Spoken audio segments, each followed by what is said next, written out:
Hi, everyone. Thank you so much, Ms. Lee, for all that very useful information. My name is Daisy Faria. I am the College and Career Coordinator at Gaithersburg High School. And actually, before I worked at MCPS, I worked as a job coach for many years, working at a nonprofit in Montgomery County. So I helped a lot of individuals get their first jobs and help them get started as they enter the workforce. So I'm sorry, Alexis, if you can give me sharing abilities. It says I do not have that. Then I can share my presentation with you. Sorry about that. You are set. All right. Thank you. All right. So today I will be talking to you about a very important part of the application process, which is professional writing. So I will be talking to you guys about how some tips and tricks on how to write a resume, cover letter, and professional email, which are all super important when you're looking for your job. So what is professional writing and why is it important? So professional writing is a style of writing that is clear, concise, and seeks to convey information and ideas quickly in a professional setting. So why is this important? So as you prepare to enter the workforce, it is important to be professional in your communication. This type of writing is expected when you're applying for a job, when giving presentations at work, and when communicating with colleagues via email, just to name a few situations. So sometimes I like to think of what's the opposite. So what are some unprofessional ways of writing or some mistakes? So that could be, when you're communicating via email, through your resume, or just, some things you want to avoid is incorrect spelling, grammar issues, text speak. I know a lot of us are so used to sending text messages to our friends or communicating through social media. So you want to try and avoid abbreviating words and, just speak in a little bit more of a formal tone. Also watch your tone. So if you're communicating with your supervisor or manager, if you're applying for a job, you want to make sure the way you communicate is not coming off as rude or aggressive or just giving off a bad vibe, because many times that's your first impression that you're giving to a future employer. So let's talk about resume writing. So what is a resume?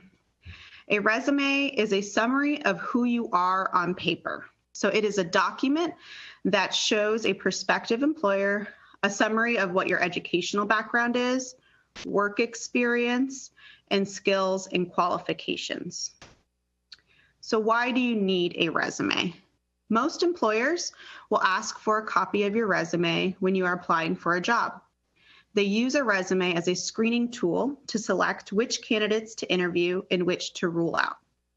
So as you guys are searching for jobs online through Indeed.com or whatever other search engine you're using, you may see that many of the jobs will require you to upload a copy of your resume. And so this is what they are asking for. They're looking for a summary of who you are. So what are some things you want to include in your resume? You want to make sure you include your contact information. This is super important. Employers want to know what's the best way to reach you. So your contact information nowadays, it will include your cell phone number, and you want to make sure your cell phone number is one that that is in service and that is the best way to reach you. So, many students sometimes put down their home number or, maybe their parents' phone number, but the employer wants to contact you. So make sure you're putting down a phone number where they can best reach you, and an email address. So it's super important to include your email address because many times employers may communicate to you about scheduling a time for an interview through an email. So you want to make sure you get in the habit of checking your email. And if you don't already have a personal email address, make sure you create one that is, again, professional. So a professional email can include, an abbreviation of your name, your first and last name. Sometimes your first and last name is taken, so you want to make sure it's something that employers can identify you with. and it's not some type of like nickname or, something that's just not professional. Other things you want to include on your resume is your educational background. So many of you might not have tons of work experience, but as you're leaving high school, you may have taken some classes that are aligned to the jobs that you're looking for. If you've taken any tech courses or career preparation courses through Edison or Gaithersburg or Seneca Valley, those are really great things to put on your resumes to show the employer that you are coming into this workplace with some, foundational skills, some experience working in that field.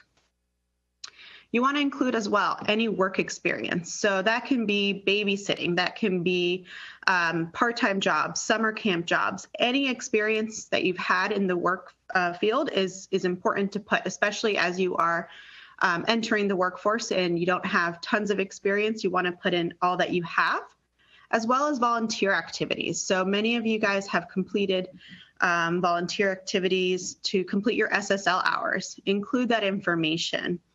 That looks great, that shows that you are involved and that you've done things outside of your school and have participated in your community. And you want to list all of your skills and skills that are related to the job you're applying for. One really important skill that employers love to see is language skills. So if you speak more than one language, put that on your resume. That looks great. I mean, we live in a county that is so diverse, and highlighting your language skills is super important and makes you super attractive to employers.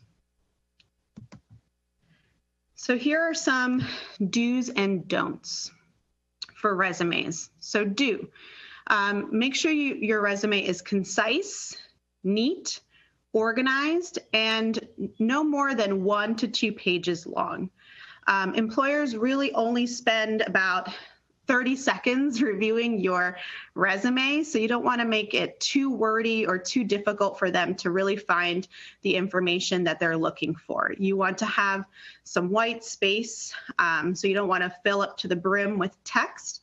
You want it to be concise and organized. And of course, you want to proofread your resume, make sure there are no grammar or spelling errors. Again, you want to include your contact information. So make sure you include your full name, cell phone number, and an email address, because employers need to know how to best contact you. You don't want to miss out on an opportunity for an interview because you forgot to put down your cell phone number, or you maybe misspelled your email address. So make sure you're proofreading everything. So the don'ts of resumes. You don't want it to be too long. You don't want your descriptions for each job to be like paragraph length. You want it to be nice and short bullet points. Very important. You don't want to lie on your resume. You want to make sure you're being honest when you're listing your skills and your past experiences, especially with jobs. Those are things that they can verify. So if you've said you worked at Chick-fil-A for 2 years, but you've only been there for 6 months, that is something that they can contact your previous employer and verify. So you want to be honest on your resume. And this is just like a quick tip as well, is you want to send, when you're uploading your resume, try to save it as a PDF, not as a Word doc or a Google Doc. PDFs are much easier for people to open, and it also keeps your formatting. So sometimes when you save it as a Word doc and you email it, your recipient might open it and the format's a little off, but saving it as a PDF will avoid those issues. So try and save it as a PDF. And again, just make sure your contact information is professional, especially your email address. So here are some just examples of resumes. So you can see how they are neatly organized. They have all of their information listed on the left-hand side. Everything is in order. There's not too many indents going in and out. Everything is lined neatly. And on the right-hand side, you can see all of the dates for each job. So that's important. They want to see how long you lasted at some jobs or how many years of experience you have. So these aren't the most current examples, but one thing I do want to point out is when you are listing your jobs and work experience, extracurricular, all of that, you want to list all of your information in reverse chronological order. So what that means is you want to put the most recent experience at the top and then go backwards. So let's say you're currently working at a job right now. So you will put the month and year that you started that job, dash present. So that will be at the very top of your work experience. And then any jobs you've had prior to your current job, you want to list below. Because employers want to see your most recent work at the top. You also want to list your education. So if you're graduating this year, you can put graduated June of 2021. You can list under education your GPA if it's something that is, if you have a very good GPA. If you don't, it's okay. You don't have to include it. Don't include any information that's not going to highlight you in the best way. So, and if you won any awards or honors at school, list all of that information, and any skills. So you can see at the bottom, this person does. On the example to the left, you can see this person has included that they speak both English and Spanish, and they are CPR certified. So all of these things are really helpful for an employer to know. Again, just on the right side, you see kind of the same type of information, just kind of in different order. But again, very neatly organized. Nothing is longer than one sentence. No bullet points are longer than one sentence. And all the information is clear. And their contact information you can see at the very top. So you usually want to put your name nice and bold and large on the very top of your resume so they know exactly who they're whose resume they're looking at when they're reviewing your resume. And what's great is there's some resume templates that you can use. If you're using Google Docs, they have resume templates as well as Word. So there's great tools out there if you're not sure where to start. But these are pretty simple. You can create them and organize them using Microsoft Word or Google Docs. But again, once you finalize your resume, you want to try and save it as a PDF before you send it out. And also know that your resume is a living document, meaning you can constantly update it. So if you're going to do something over the summer, if you have an internship or a job, you can come back and update your resume and continue to update it as you grow in your professional careers. So next are cover letters. So what is a cover letter? So a cover letter is a document that you want to attach along with your resume when you're applying for a job.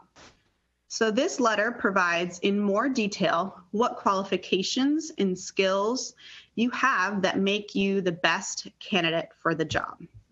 So things you want to include in your cover letter. So your cover letter should include, again, a header with your contact information, a nice, friendly greeting, and in the body of your cover letter, you want to include the position you are applying for, the company name, and some more details on how you were qualified for the job. So these are things you can, maybe do some research on the company, find out what the job entails, and you can kind of relay your experience that you've had or your interests that you have to the job that you're applying for. You want to provide some follow-up information. You want to kind of have like an action in your cover letter. You want to ask them, I look forward to meeting with you or having an interview, provide your contact information, and always have a closing. So this is like, an old school letter. You want to have a greeting, a body, and a closing. And so this is not always required when you're applying for a job, but it's definitely highly encouraged because it shows the employer that you've gone the extra step and provided them with a nice cover letter to go along with your resume. So some do's and don'ts. So for a cover letter, you do want to mention what you can offer and bring to the company. So you don't want to just have, of course, this job could be have benefits for you, but what are you going to offer and bring to the company? I highly encourage you when you're applying for a job to always do research about the company beforehand. So you can include some details about the company in your letter, and that really shows them that you're really interested in the job. Nowadays, every company has a website, so you can always just Google the company, read their mission statement, read about the company history, and just show them how you are really interested in working with them. And always, of course, proofread your cover letters. So don'ts. You don't want to repeat everything that's already on your resume. Employers don't want to read the same information twice. So instead, use this cover letter as a chance for you to highlight some experience, go into more detail. Like I said, your resume was just like short bullet points, but maybe you want to talk about an experience or an achievement or an award that you were given at an employer, at school, that can kind of relates to the job that you're applying for. And don't make it all about you. So again, you want to mention what you can bring to the job, not just what the job can do for you. And here are some cover letter examples. So you can see their contact information is at the top with their email address, phone number, your address if you'd want to include that. And then you want to get into the body of the email. So you can see the dear hiring manager, but if you don't know the hiring manager's name, sometimes you don't have that information when you're searching online or Indeed. And you can simply write dear hiring manager. That's fine. Sometimes that information isn't available. But you can see how they've started the letter with introducing themselves and how what position they are applying for, and how they learned about the position. So that's really important too. So if you, let's say, have a friend or somebody who is recommending you for this position, the cover letter can be where you explain, I learned about this position from so-and-so who works at the company. So that's always great. Employers like to get recommendations. So that's, this is a chance for you to write that. And then you can write, again, what experience you have, what makes you a great fit for this position. And, just at the very bottom, you can see the closing statement or the follow-up action, how they would like to hear from them. They want the opportunity to discuss this position in more detail. And then they have all of your contact information, and you always want to sign it and have a closing statement as sincerely your full name. So this is just a few examples on how to write a cover letter. And there's so many great examples online as well. This is just where I found it.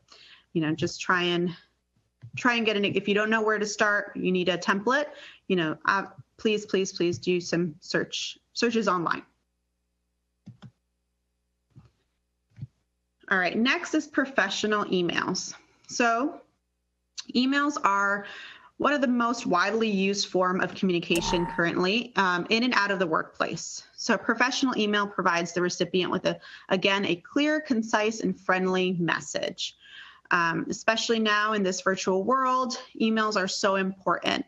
And so, this is probably how your employer is going to contact you. So make sure you are not only checking your emails frequently, but responding to them in a timely manner. So you don't want to let an email or an opportunity sit in your inbox and then you don't check it until a few days later or a week later.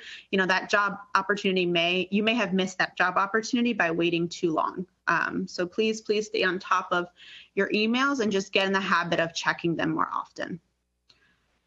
So some tips for writing a professional email is to consider your audience. So when you're writing your email, make sure your tone matches your audience. So, writing an email to a family member or a friend may be a lot different from when you're sending an email to a potential manager or prospective employer. So you want to be more formal in your tone. You don't want to, come off again as, too friendly or too casual or even rude. You want to make sure your tone is matching who you're contacting. Use proper etiquette. So always include a friendly and polite greeting in closing. and keep it concise. As with all of your professional communications, try not to be overly wordy. Try to keep it brief without leaving out any important information. Again, everyone's attention span nowadays is really short, so you really don't want to write, an essay-long email. You want to be brief, but also not leave out any important information. Okay, so this is an example I found on Indeed.com for a professional email, an example of a professional email. So one, really important, you always want to include a subject line. You never want to send an email blank because, employers get so many emails, and if they don't see a good, a subject line, they might not even open it. So make sure you include a subject line that is straight to the point to what what your goal is here. Two, you want to include a salutation. So I see this a lot when students are emailing me. They don't even really introduce themselves or have a salutation. They just go straight to the point and write text. But you want to get in the habit of at least saying hi to them, having a greeting in the beginning. And then having a body of your email. So, this is just a very common example. I hope this message finds you well. I'm reaching out today because you're getting straight to the point. You're telling them why you're contacting them. And then, having the closing, please let me know if you're interested. Please let me know if you have any questions. Those are all very common closing statements. And again, having a signature. You want to sign off on the email with a nice and friendly closing signature. All right. So I might have gone through that a little quickly, but here are just some of the sources I found. So a lot of the information I found on Indeed.com as well as other career websites. So thank you.